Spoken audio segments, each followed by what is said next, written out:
Necromancer just got buffed in TDS and it's actually a viable tower. This video I'll be going through the changes, my thoughts on the tower, and if it's worth buying or not now.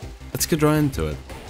Starting at level 0, its fire rate actually slows down to 2 seconds. However, this is compensated with its damage basically doubling to an insane 15.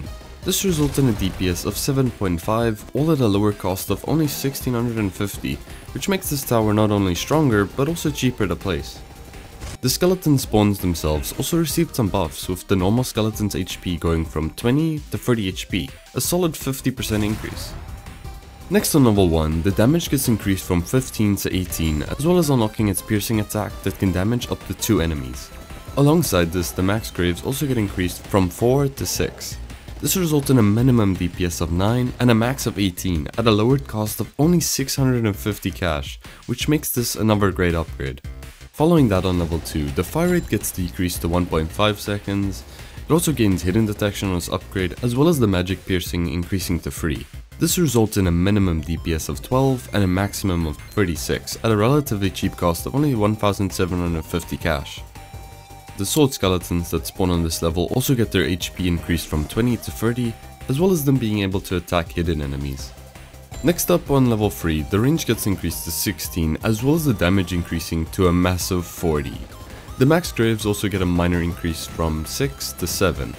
This results in a minimum DPS of 24.8 and a maximum of 74.4. This all comes at a lowered cost of 9500. As for the spawns, the giant skeleton stays at 250 HP, however the skeleton knights get some decent buffs. The HP gets increased from 65 to 100, as well as the range increasing from 6 to 7, making for an overall big buff for the spawn. Finally on level 4, the fire rate becomes an insane 5 times faster, with the range also getting increased to 20. This comes with the drawback of the damage being halved to only 20 though.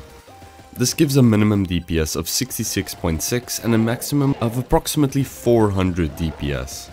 Another massive buff were the exploding tombstones, which increased from 75 damage to a massive 300, so strategizing when to use them is a lot more important now. This all comes at the same price of 30,000. The spawns also get quite a few changes, with the Hollow Guard's HP being increased from 750 to 1250, which is basically double.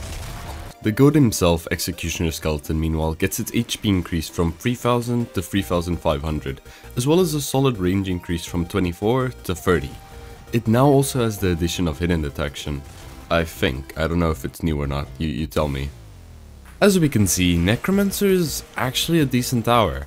To put it into comparison, compared to the old max Necromancer, it has 2 more range, 50% more max DPS on its main attack, 5% cheaper upgrades, 400% more tombstone explosion damage, as well as overall better spawns.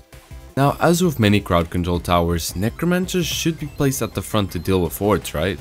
Now that's good and all, but it actually contradicts its summon ability.